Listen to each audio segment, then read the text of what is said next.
The Miracle of Mindfulness by Thich Nhat Hanh. 1. The Essential Discipline. Yesterday Alan came over to visit with his son Joey. Joey has grown so quickly.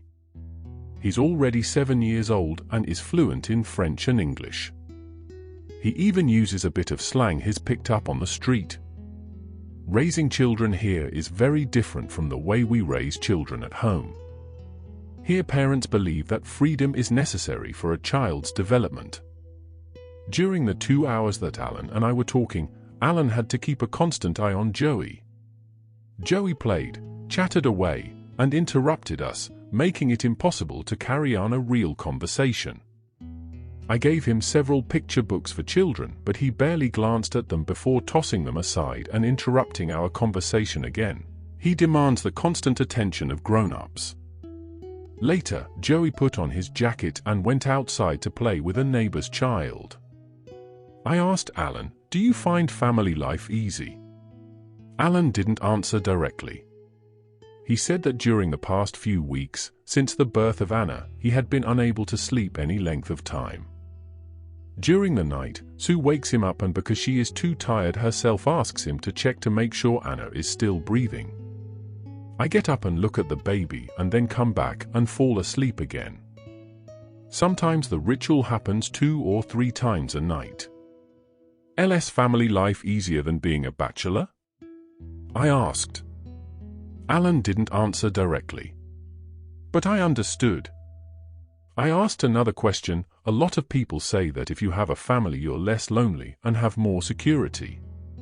Is that true? Alan nodded his head and mumbled something softly. But I understood. Then Alan said, LVE discovered a way to have a lot more time. In the past, I used to look at my time as if it were divided into several parts. One part reserved for Joey, another part was for Sue, another part to help with Anna, another part for household work. The time left over I considered my own.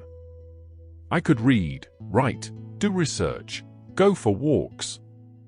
But now I try not to divide time into parts anymore. I consider my time with Joey and Sue as my own time. When I help Joey with his homework, I try to find ways of seeing his time as my own time. I go through his lesson with him, sharing his presence and finding ways to be interested in what we do during that time. The time for him becomes my own time. The same with Sue. The remarkable thing is that now I have unlimited time for myself. Alan smiled as he spoke. I was surprised. I knew that Alan hadn't learned this from reading any books. This was something he had discovered for himself in his own daily life. Washing the dishes to wash the dishes. 30 years ago, when I was still a novice at Tu Pagoda, washing the dishes was hardly a pleasant task. During the season of retreat, when all the monks returned to the monastery, 2 novices had to do all the cooking and wash the dishes for sometimes well over 100 monks. There was no soap. We had only ashes, rice husks, and coconut husks, and that was all. Cleaning such a high stack of bowls was a chore, especially during the winter when the water was freezing cold. Then you had to heat up a big pot of water before you could do any scrubbing. Nowadays one stands in a kitchen equipped with liquid soap, special scrub pads, and even running hot water, which makes it all the more agreeable. It is easier to enjoy washing the dishes now. Anyone can wash them in a hurry, then sit down and enjoy a cup of tea afterwards. I can see a machine for washing clothes, although I wash my own things out by hand, but a dishwashing machine is going just a little too far. While washing the dishes one should only be washing the dishes, which means that while washing the dishes one should be completely aware of the fact that one is washing the dishes. At first glance, that might seem a little silly. Why put so much stress on a simple thing? But that's precisely the point. The fact that I am standing there and washing these bowls is a wondrous reality. I'm being completely myself, following my breath, conscious of my presence, and conscious of my thoughts and actions. There's no way I can be tossed around mindlessly like a bottle slapped here and there on the waves. The cup in your hands. In the United States, I have a close friend named Jim Forrest. When I first met him 8 years ago, he was working with the Catholic Peace Fellowship. Last winter, Jim came to visit. I usually wash the dishes after we finish the evening meal, before sitting down and drinking tea with everyone else. One night, Jim asked if he might do the dishes. I said, "Go ahead, but if you wash the dishes you must know the way to wash them." Jim replied, "Come on, you think I don't know how to wash the dishes?" I answered, "There are 2 ways to wash the dishes. The first is to wash the dishes in order to have clean dishes, and the second is to wash the dishes in order to wash the dishes." Jim was delighted and said, "I choose the second way to wash the dishes to wash the dishes." From then on, Jim knew how to wash the dishes. I transferred the responsibility to him for an entire week. If while washing dishes, we think only of the cup of tea that awaits us, thus hurrying to get the dishes out of the way as if they were a nuisance, then we are not washing the dishes to wash the dishes. What's more, we are not alive during the time we are washing the dishes.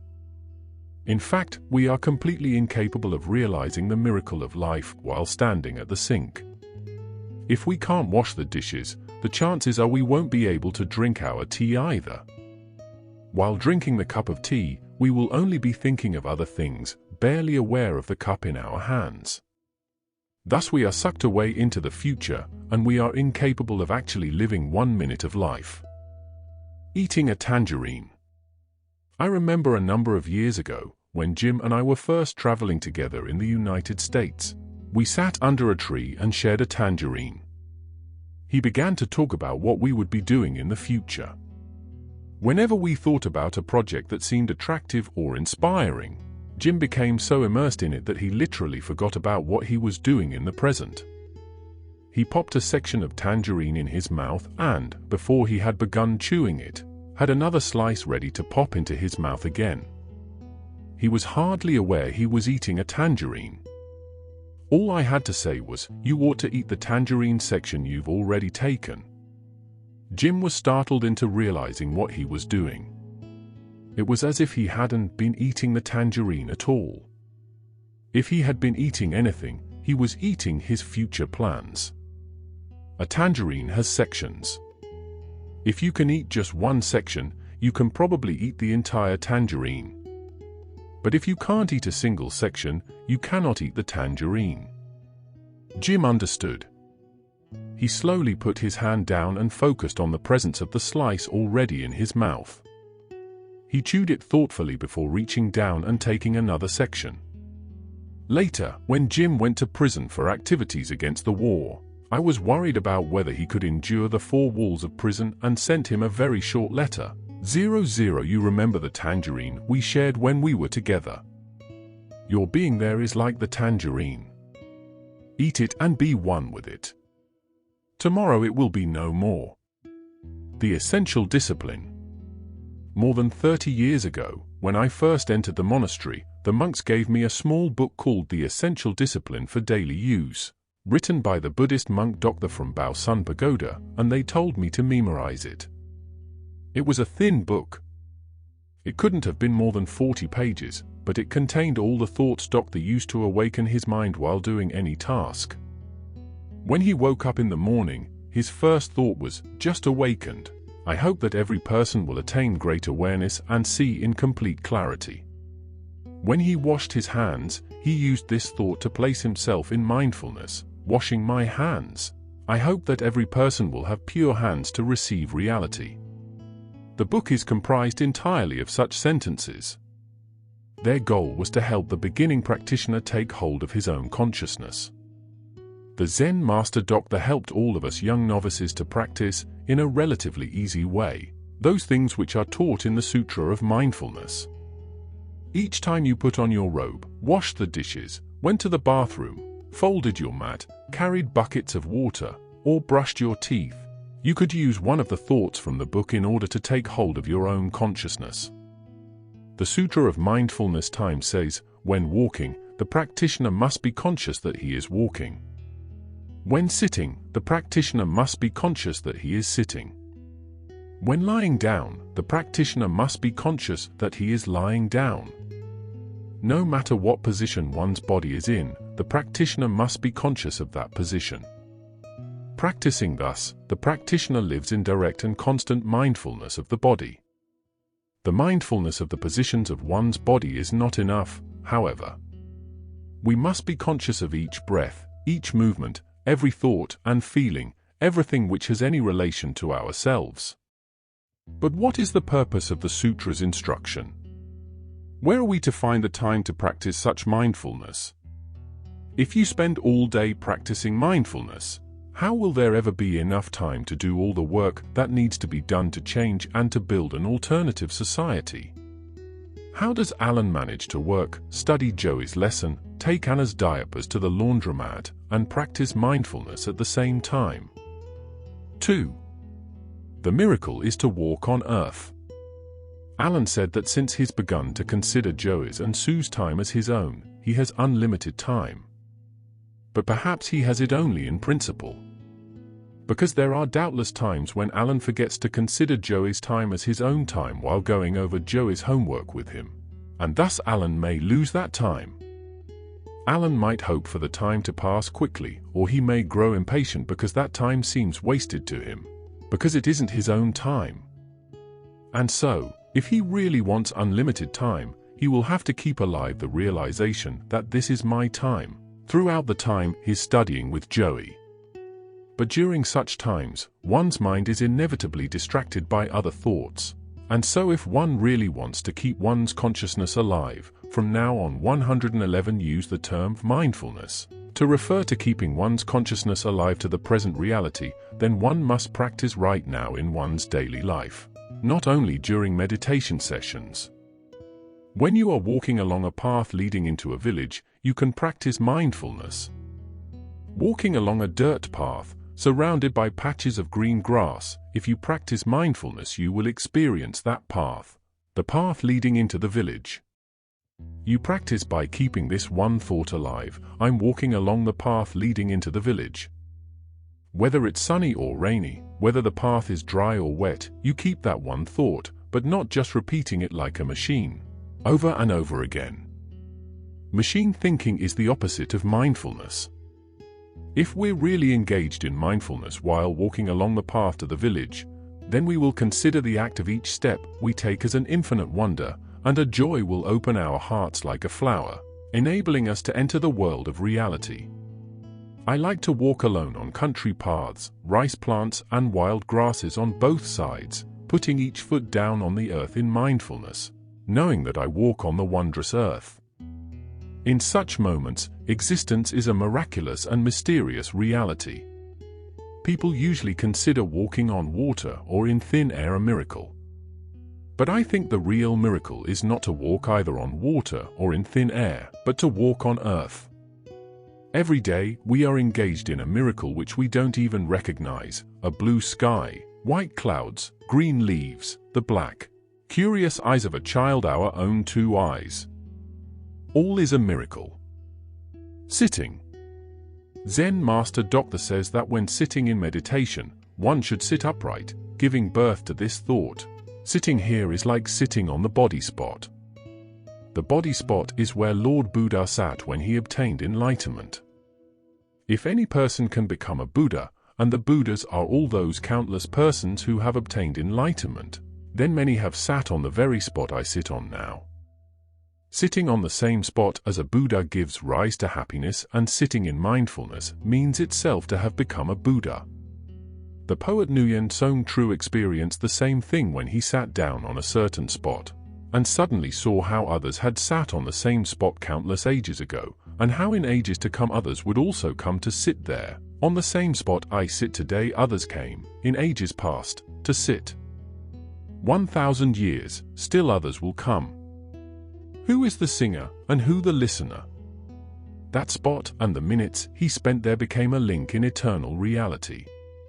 But active, concerned people don't have time to spend leisurely, walking along paths of green grass and sitting beneath trees. One must prepare projects, consult with the neighbors, try to resolve a million difficulties. There is hard work to do. One must deal with every kind of hardship, every moment keeping one's attention focused on the work, alert, ready to handle the situation ably and intelligently. You might well ask, then how are we to practice mindfulness? My answer is, keep your attention focused on the work. Be alert and ready to handle ably and intelligently any situation which may arise. This is mindfulness. There is no reason why mindfulness should be different from focusing all one's attention on one's work, to be alert and to be using one's best judgment.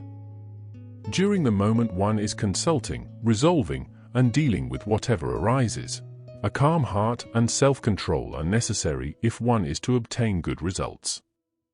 Anyone can see that. If we are not in control of ourselves, but instead let our impatience or anger interfere, then our work is no longer of any value. Mindfulness is the miracle by which we master and restore ourselves.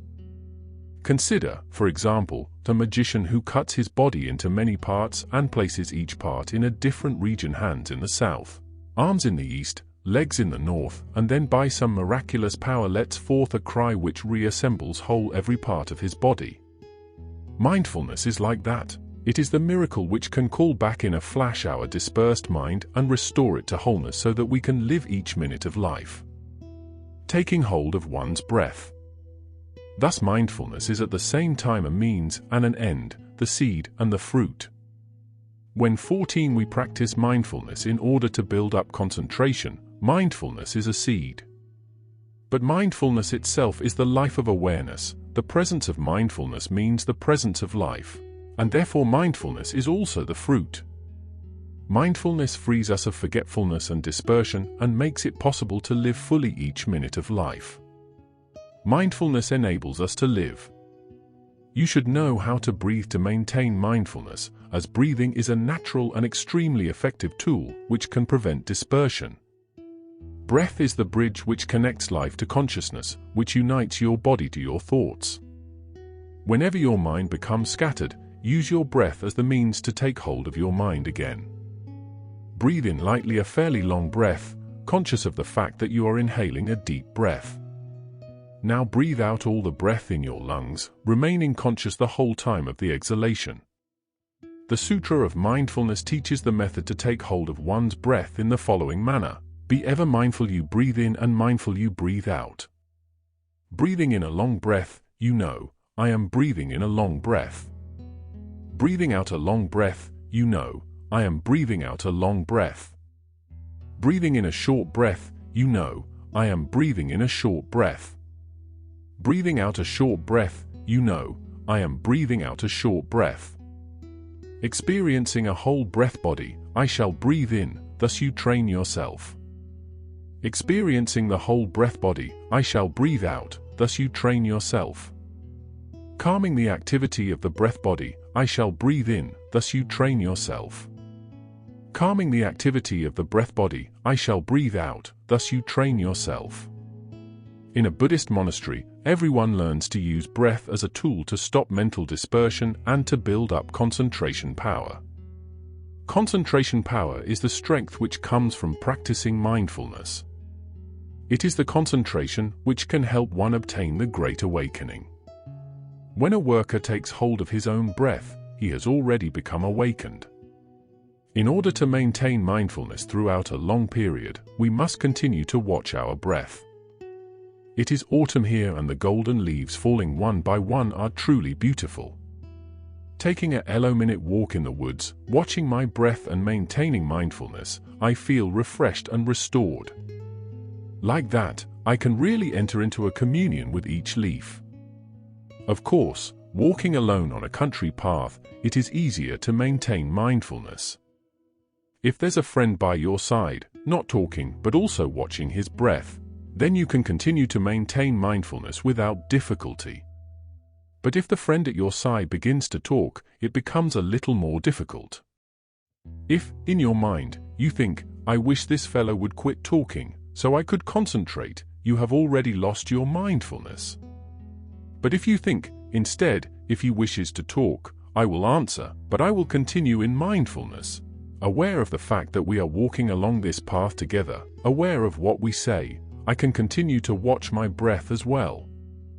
If you can give rise to that thought, you will be continuing in mindfulness. It is harder to practice in such situations than when you are alone, but if you continue to practice nonetheless, you will develop the ability to maintain much greater concentration. There is a line from a Vietnamese folk song that says, "Hardest of all is to practice the way at home, second in the crowd, and third in the pagoda." It is only in an active and demanding situation that mindfulness really becomes a challenge. Counting one's breath and following one's breath. In the meditation sessions I recently began for non-Vietnamese, I usually suggest various methods that I myself have tried, methods that are quite simple. I suggest to beginners the method of following the length of the breath. The student lies, back down, on the floor. Then I invite all of the participants to gather around so I can show them a few simple points. 1. Although inhaling and exhaling are the work of the lungs and take place in the chest area, the stomach area also plays a role. The stomach rises with the filling of the lungs. At the beginning of the breath, the stomach begins to push out. But after inhaling about 2/3 of the breath, it starts to lower again. 2. Why? Between your chest and stomach there is a muscular membrane, the diaphragm. When you breathe in correctly, the air fills the lower part of the lungs first, before the upper lungs fill with air. The diaphragm pushes down on the stomach, causing the stomach to rise. When you have filled your upper lungs with air, the chest pushes out and causes the stomach to lower again. 3. That is why, in former times, people spoke of the breath as originating at the navel and terminating at the nostrils. For beginners, lying down to practice breathing is very helpful. The important thing is to guard against making too much of an effort. Too great an effort can be dangerous for the lungs, especially when the lungs are weak from many years of incorrect breathing. In the beginning, the practitioner should lie on his or her back on a thin mat or blanket, the two arms loosely at the sides. Don't prop your head on a pillow. Focus your attention on your exhalation and watch how long it is. Measure it slowly by counting in your mind, 2, 3. After several times, you will know the length of your breath, perhaps it is 5. Now try to extend the exhalation for one more count, or 2, so that the exhalation's length becomes 6 or 7. Begin to exhale counting from 1 to 5. When you reach 5, rather than immediately inhaling as before, try to extend the exhalation to 6 or 7. This way you will empty your lungs of more air. When you have finished exhaling, pause for an instant to let your lungs take in fresh air on their own. Let them take in just as much air as they want without making any effort. The inhalation will normally be shorter than the exhalation. Keep a steady count in your mind to measure the length of both. Practice several weeks like this, remaining mindful of all your exhalations and inhalations while lying down. If you have a clock with a loud tick, you can use it to help you keep track of the length of your inhalation and exhalation. Continue to measure your breath while walking, sitting, standing, and especially whenever you are outdoors. While walking, you might use your steps to measure your breath. After a month or so, the difference between the length of your exhalation and inhalation will lessen, gradually evening out until they are of equal measure. If the length of your exhalation is 6, the inhalation will also be 6. If you feel at all tired while practicing, stop at once. But even if you do not feel tired, don't prolong the practice of long, equal breaths beyond short periods of time. 10 to 20 breaths are enough. The moment you feel the least fatigue, return your breathing to normal. Fatigue is an excellent mechanism of our bodies and the best advisor as to whether one should rest or continue. In order to measure your breath, you can count or use a rhythmic phrase that you like. If the length of your breath is 6, you might use instead of numbers, the 6 words, "My heart is now at peace." If the length is 7, you might use, "I walk on the new green earth."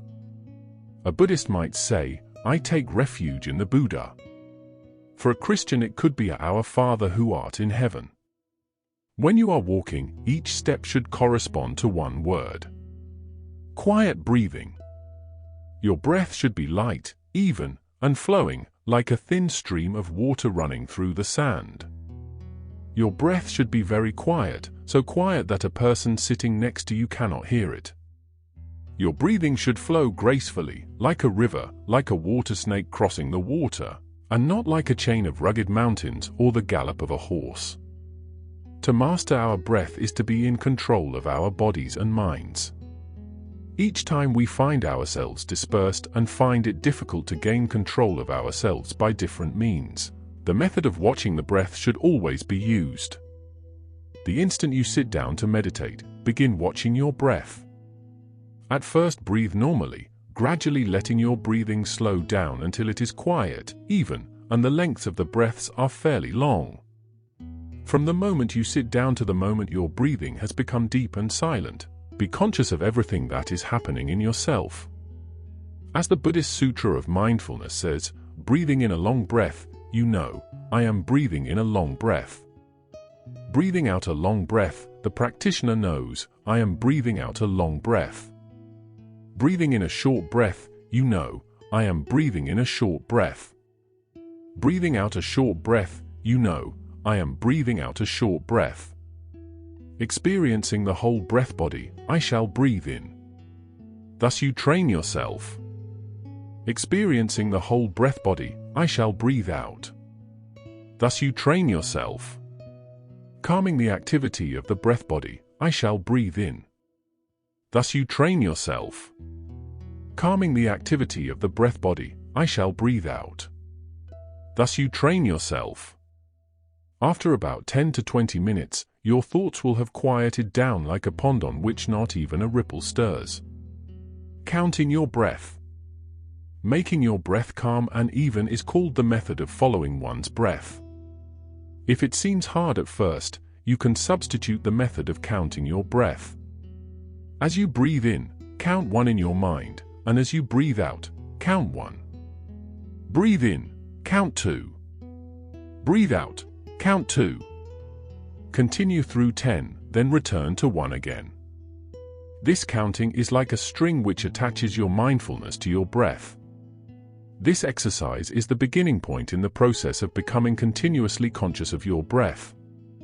Without mindfulness, however, you will quickly lose count.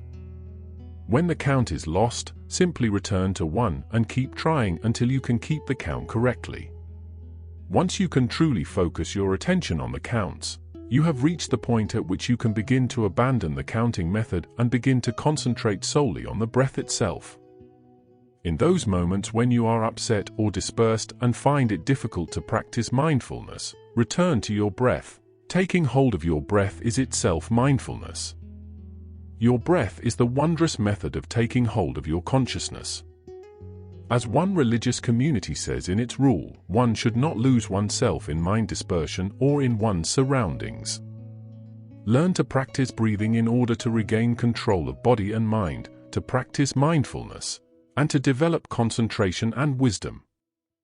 Every act is a right. Suppose there is a towering wall from the top of which one can see vast distances, but there is no apparent means to climb it. Only a thin piece of thread hanging over the top and coming down both sides.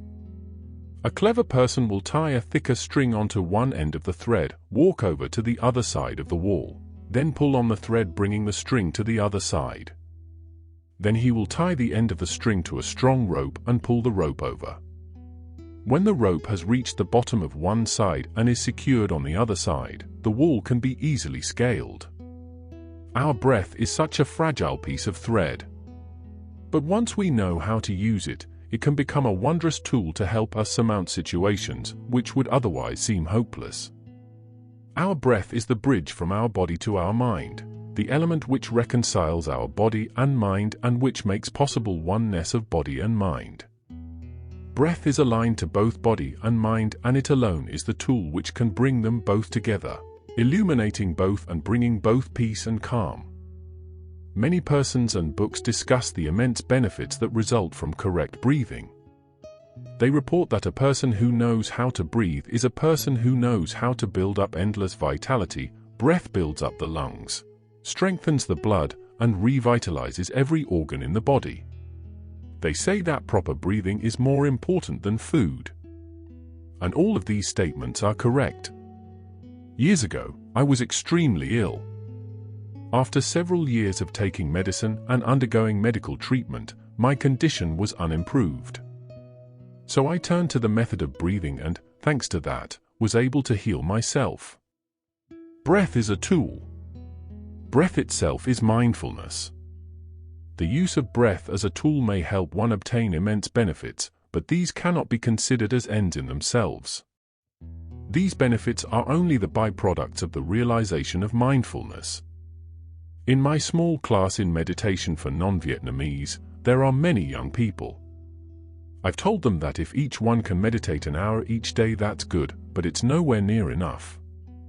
You've got to practice meditation when you walk, stand, lie down, sit, and work, while washing your hands, washing the dishes, sweeping the floor, drinking tea, talking to friends, or whatever you are doing while washing the dishes. You might be thinking about the tea afterwards, and so try to get them out of the way as quickly as possible in order to sit and drink tea. But that means that you are incapable of living during the time you are washing the dishes. When you are washing the dishes must be the most important thing in your life. Just as when you're drinking tea must be the most important thing in your life. When you're using the toilet, let that be the most important thing in your life. And so on. Chopping wood is meditation. Carrying water is meditation. Be mindful 24 hours a day, not just during the 1 hour you may allot for formal meditation or reading scripture and reciting prayers. Each act must be carried out in mindfulness. Each act is a rite, a ceremony. Raising your cup of tea to your mouth is a rite. Does the word rite seem too solemn? I use that word in order to jolt you into the realization of the life and death matter of awareness. 3. A day of mindfulness. Every day and every hour, one should practice mindfulness. That's easy to say, but to carry it out in practice is not. That's why I suggest to those who come to the meditation sessions that each person should try hard to reserve one day out of the week, to devote entirely to their practice of mindfulness.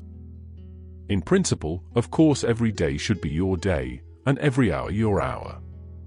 But the fact is that very few of us have reached such a point. We have the impression that our family, place of work, and society rob us of all our time. So I urge that everyone set aside one day each week. Saturday, perhaps. If it is Saturday, then Saturday must be entirely your day, a day during which you are completely the master. Then Saturday will be the lever that will lift you to the habit of practicing mindfulness.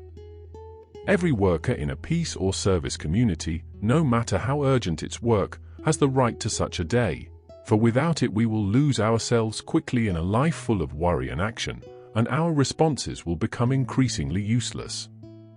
Whatever the day chosen, it can be considered as the day of mindfulness. To set up a day of mindfulness, figure out a way to remind yourself at the moment of waking that this day is your day of mindfulness. You might hang something on the ceiling or on the wall, a paper with the word mindfulness, or a pine branch, anything that will suggest to you as you open your eyes and see it that today is your day of mindfulness. Today is your day. Remembering that, perhaps you can feel a smile which affirms that you are in complete mindfulness, a smile that nourishes that perfect mindfulness. While still lying in bed, begin slowly to follow your breath, slow, long, and conscious breaths.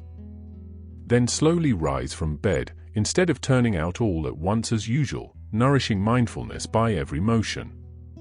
Once up, brush your teeth, wash your face, and do all your morning activities in a calm and relaxing way, each movement done in mindfulness. Follow your breath, take hold of it, and don't let your thoughts scatter. Each movement should be done calmly. Measure your steps with quiet, long breaths. Maintain a half smile. Spend at least a half hour taking a bath. Bathe slowly and mindfully so that by the time you have finished, you feel light and refreshed. Afterwards, you might do household work such as washing dishes, dusting and WLPMG off the tables, scrubbing the kitchen floor, arranging books on their shelves. Whatever the tasks, do them slowly and with ease, in mindfulness. Don't do any task in order to get it over with. Resolve to do each job in a relaxed way, with all your attention. Enjoy and be one with your work. Without this, the day of mindfulness will be of no value at all. The feeling that any task is a nuisance will soon disappear if it is done in mindfulness. Take the example of the Zen masters. No matter what task or motion they undertake, they do it slowly and evenly, without reluctance. For those who are just beginning to practice, it is best to maintain a spirit of silence throughout the day. That doesn't mean that on the day of mindfulness, you shouldn't speak at all. You can talk, you can even go ahead and sing, but if you talk or sing, do it in complete mindfulness of what you are saying or singing, and keep talking and singing to a minimum. Naturally, it is possible to sing and practice mindfulness at the same time, just as long as one is conscious of the fact that one is singing and aware of what one is singing. But be warned that it is much easier when singing or talking to stray from mindfulness if your meditation strength is still weak. At lunchtime, prepare a meal for yourself. Cook the meal and wash the dishes in mindfulness. In the morning, after you have cleaned and straightened up your house, and in the afternoon, after you have worked in the garden or watched clouds or gathered flowers, prepare a pot of tea to sit and drink in mindfulness. Allow yourself a good length of time to do this. Don't drink your tea like someone who gulps down a cup of coffee during a work break. Drink your tea slowly and reverently, as if it is the axis on which the whole earth revolves slowly, evenly, without rushing toward the future. Live the actual moment. Only this actual moment is life. Don't be attached to the future. Don't worry about things you have to do. Don't think about getting up or taking off to do anything. Don't think about departing. In the evening, you might read scripture and copy passages, write letters to friends, or do anything else you enjoy outside of your normal duties during the week.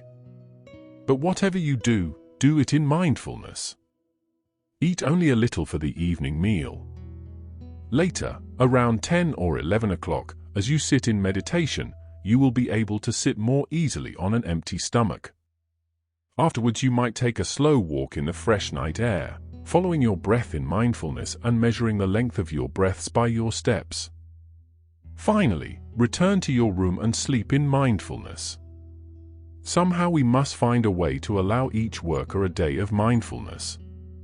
Such a day is crucial. Its effect on the other days of the week is immeasurable. 10 years ago, thanks to such a day of mindfulness, Chu Van and our other sisters and brothers in the TPN order were able to guide themselves through many difficult times.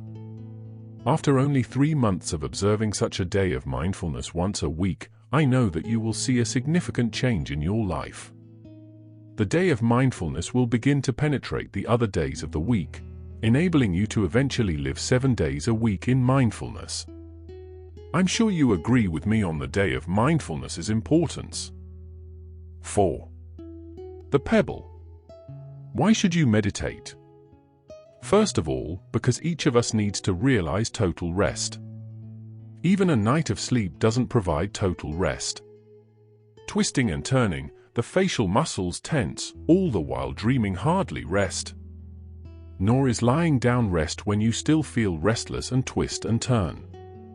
Lying on your back, with your arms and legs straight but not stiff, your head unsupported by a pillow, this is a good position to practice breathing and to relax all the muscles. But this way it is also easier to fall asleep.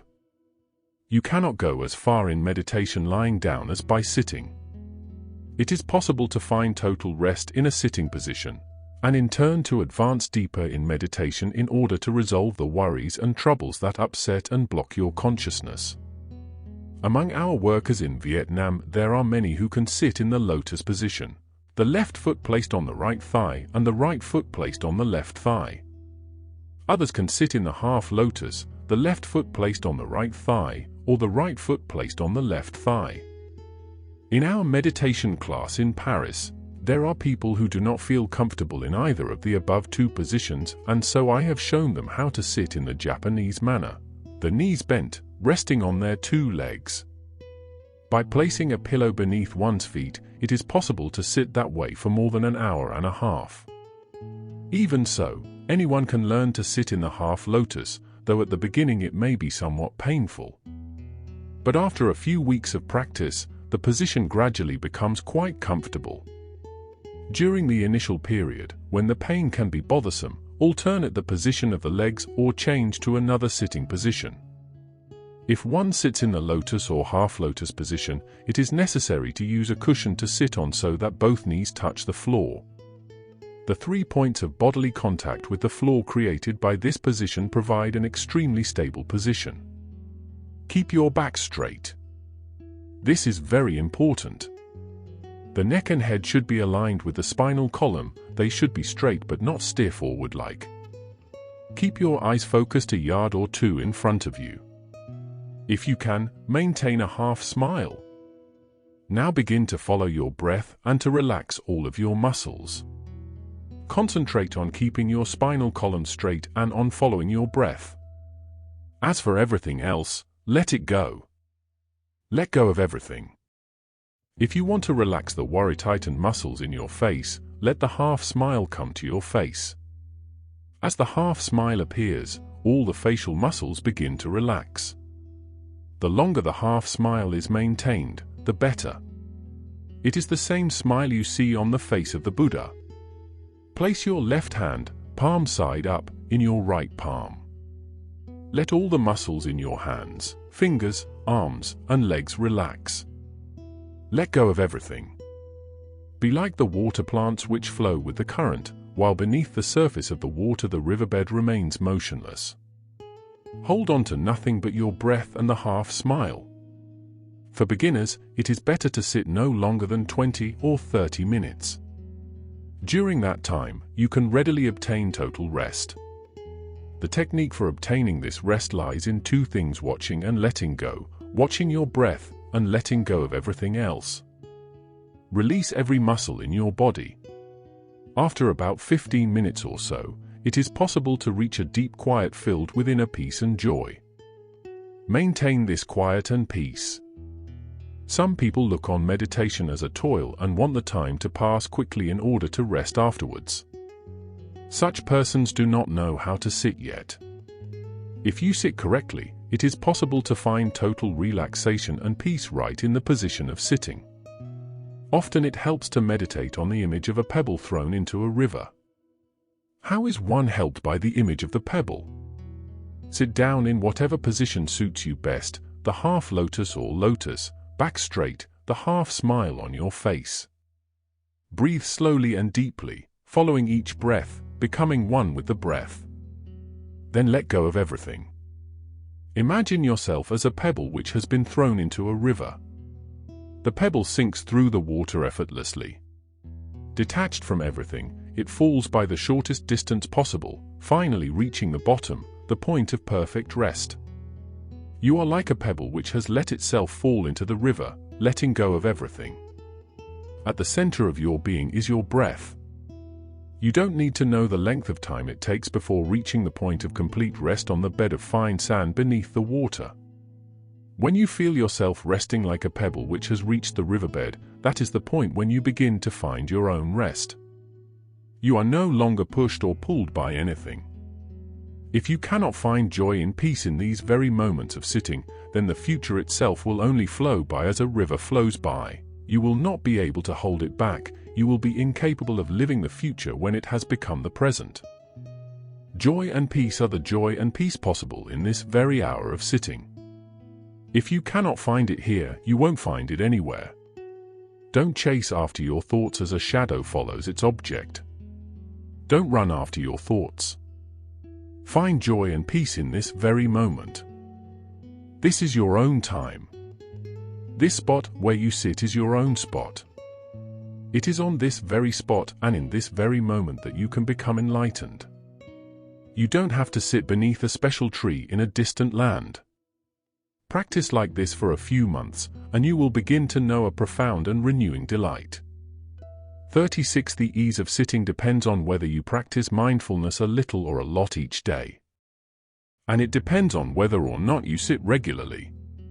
Whenever possible, join with friends or relatives and organize an hour of sitting each night, say from 10 to 11. Whoever wishes could come to sit for a half hour or even an entire hour.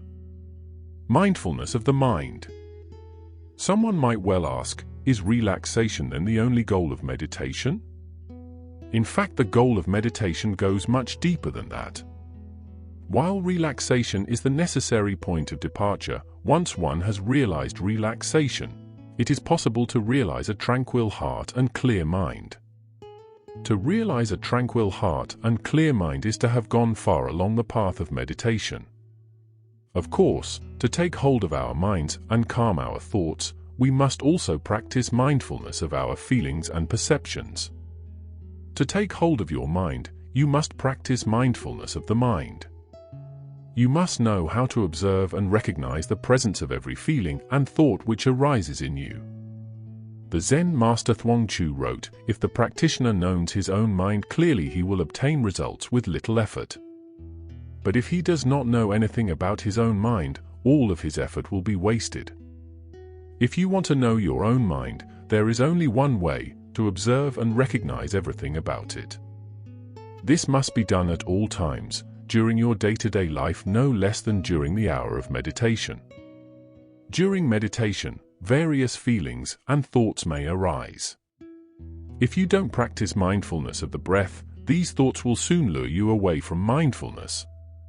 But the breath isn't simply a means by which to chase away such thoughts and feelings. Breath remains the vehicle to unite body and mind and to open the gate to wisdom. When a feeling or thought arises, your intention should not be to chase it away. Even if by continuing to concentrate on the breath the feeling or thought passes naturally from the mind. The intention isn't to chase it away, hate it, worry about it, or be frightened by it. So what exactly should you be doing concerning such thoughts and feelings? Simply acknowledge their presence. For example, when a feeling of sadness arises, immediately recognize it. A feeling of sadness has just arisen in me. If the feeling of sadness continues, continue to recognize a feeling of sadness is still in me. If there is a thought like, it's late but the neighbors are surely making a lot of noise, recognize that the thought has arisen. If the thought continues to exist, continue to recognize it. If a different feeling or thought arises, recognize it in the same manner. The essential thing is not to let any feeling or thought arise without recognizing it in mindfulness, like a palace guard who is aware of every face that passes through the front corridor. If there are no feelings or thoughts present, then recognize that there are no feelings or thoughts present. Practicing like this is to become mindful of your feelings and thoughts. You will soon arrive at taking hold of your inner. One can join the method of mindfulness of the breath with the mindfulness of feelings and thoughts. The guard or the monkey's shadow? While practicing mindfulness, don't be dominated by the distinction between good and evil, thus creating a battle within oneself. Whenever a wholesome thought arises, acknowledge it. A wholesome thought has just arisen. And if an unwholesome thought arises, acknowledge it as well. An unwholesome thought has just arisen. Don't dwell on it or try to get rid of it, however much you don't like it. To acknowledge it is enough. If you have departed, then you must know that you have departed, and if you are still there, know that you are still there. Once you have reached such an awareness, there will be nothing you need fear anymore. When I mentioned the guard at the Emperor's Gate, perhaps you imagined a front corridor with two doors, one entrance and one exit, with your mind as the guard. Whatever feeling or thought enters, you are aware of its entrance, and when it leaves, you are aware of its exit. But the image has a shortcoming. It suggests that those who enter and exit the corridor are different from the guard. In fact, our thoughts and feelings are us. They are a part of ourselves. There is a temptation to look upon them, or at least some of them, as an enemy force which is trying to disturb the concentration and understanding of your mind. But, in fact, when we are angry, we ourselves are anger. When we are happy, we ourselves are happiness. When we have certain thoughts, we are those thoughts. We are both the guard and the visitor at the same time. We are both the mind and the observer of the mind. Therefore, chasing away or dwelling on any thought isn't the important thing. The important thing is to be aware of the thought. This observation is not an objectification of the mind. It does not establish distinction between subject and object. Mind does not grab onto mind. Mind does not push mind away. Mind can only observe itself. This observation isn't an observation of some object outside and independent of the observer. Remember the koan of the Zen master Bakan who asked, "What is the sound of one hand clapping?" Or take the example of the taste the tongue experiences. What separates taste and taste bud? The mind experiences itself directly within itself.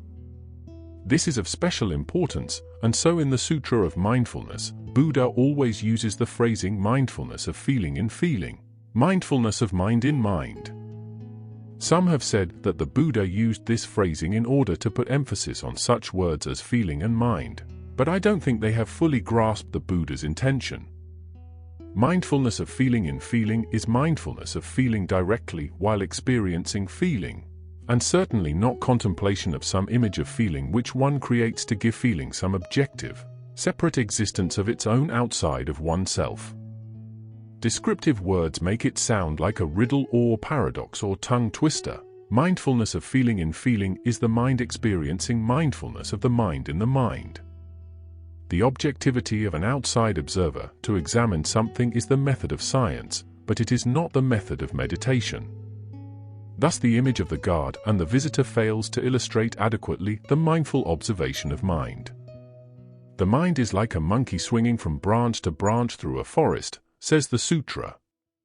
In order not to lose sight of the monkey by some sudden movement, we must watch the monkey constantly and even to be one with it. Mind contemplating mind is like an object and its shadow. The object cannot shake the shadow off. The two are one. Wherever the mind goes, it still lies in the harness of the mind. The sutra sometimes uses the expression bind the monkey to refer to taking hold of the mind. But the monkey image is only a means of expression. Once the mind is directly and continually aware of itself, it is no longer like a monkey. There are not two minds, one which swings from branch to branch and another which follows after to bind it with a piece of rope. The person who practices meditation usually hopes to see into his or her own nature in order to obtain awakening. But if you are just beginning, don't wait to see into your own nature. Better yet, don't wait for anything. Especially don't wait to see the Buddha or any version of ultimate reality while you're sitting. In the first 6 months, try only to build up your power of concentration, to create an inner calmness and serene joy. You will shake off anxiety, enjoy total rest, and quiet your mind. You will be refreshed and gain a broader, clearer view of things, and deepen and strengthen the love in yourself. And you will be able to respond more helpfully to all around you. Sitting in meditation is nourishment for your spirit and nourishment for your body as well. Through sitting, our bodies obtain harmony, feel lighter, and are more at peace. The path from the observation of your mind to seeing into your own nature won't be too rough. Once you are able to quiet your mind, once your feelings and thoughts no longer disturb you, at that point your mind will begin to dwell in mind. Your mind will take hold of mind in a direct and wondrous way which no longer differentiates between subject and object. Drinking a cup of tea, the seeming distinction between the one who drinks and the tea being drunk evaporates. Drinking a cup of tea becomes a direct and wondrous experience in which the distinction between subject and object no longer exists. Dispersed mind is also mind, just as waves rippling in water are also water. When mind has taken hold of mind, deluded mind becomes true mind. True mind is our real self, is the Buddha, the pure oneness, which cannot be cut up by the illusory divisions of separate selves, created by concepts and language. But I don't want to say a lot about this. 5. One is all is one, the 5 aggregates. Let me devote a few lines here to talk about the methods you might use in order to arrive at liberation from narrow views, and to obtain fearlessness and great compassion. These are the contemplations on interdependence, impermanency, and compassion. While you sit in meditation, after having taken hold of your mind, you can direct your concentration to contemplate on the interdependent nature of certain objects. This meditation is not a discursive reflection on a philosophy of interdependence. It is a penetration of mind into mind itself, using one's concentrative power to reveal the real nature of the object being contemplated. Recall a simple and ancient truth: the subject of knowledge cannot exist independently from the object of knowledge. To see is to see something. To hear is to hear something. To be angry is to be angry over something. Hope is hope for something. Thinking is thinking about something. When the object of knowledge, the something, is not present, there can be no subject of knowledge. The practitioner meditates on mind and, by so doing, is able to see the interdependence of the subject of knowledge and the object of knowledge. When we practice mindfulness of breath, then the knowledge of breath is mind. When we practice mindfulness of the body, then the knowledge of body is mind. When we practice mindfulness of objects outside ourselves, then the knowledge of these objects is also mind. Therefore, the contemplation of the nature of interdependence of all objects is also the contemplation of the mind. Every object of the mind is itself mind. In Buddhism, we call the objects of mind the dharmas. Dharmas are usually grouped into 5 categories: 1. Bodily and physical forms; 2. Feelings; 3. Perceptions; 4. Mental functionings; 5. Consciousness. These 5 categories are called the 5 aggregates. The 5th category, consciousness, however, contains all the other categories and is the basis of their existence. Contemplation on interdependence is a deep looking into all dharmas in order to pierce through to their real nature, in order to see them as part of the great body of reality, and in order to see that the great body of reality is indivisible. It cannot be cut into pieces with separate existences of their own. The first object of contemplation is our own person, the assembly of the 5 aggregates in ourselves. You contemplate right here and now on the 5 aggregates which make up yourself. You are conscious of the presence of bodily form, feeling, perception, mental functionings, and consciousness.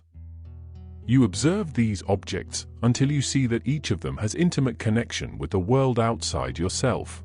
If the world did not exist, then the assembly of the 5 aggregates could not exist either. Consider the example of a table. The table's existence is possible due to the existence of things which we might call the non-table world: the forest where the wood grew and was cut, the carpenter, the iron ore which became the nails and screws, and countless other things which have relation to the table, the parents and ancestors of the carpenter, the sun and rain which made it possible for the trees to grow. If you grasp the table's reality, then you see that in the table itself are present all those things we normally think of as the non-table world. If you took away any of those non-table elements and returned them to their sources, the nails back to the iron ore, the wood to the forest, the carpenter to his parents, the table would no longer exist. A person who looks at the table and can see the universe is a person who can see the way. You meditate on the assembly of the 5 aggregates in yourself in the same manner. You meditate on them until you are able to see the presence of the reality of oneness in your own self, and can see that your own life and the life of the universe are one. If the 5 aggregates return to their sources, the self no longer exists. Each second, the world nourishes the 5 aggregates. The self is no different from the assembly of the 5 aggregates themselves. The assembly of the 5 aggregates plays, as well, a crucial role in the formation, creation, and destruction of all things in the universe. And that's all, mindful listeners. Subscribe the channel if you liked the video and leave a comment below. Hope I see you in the next video.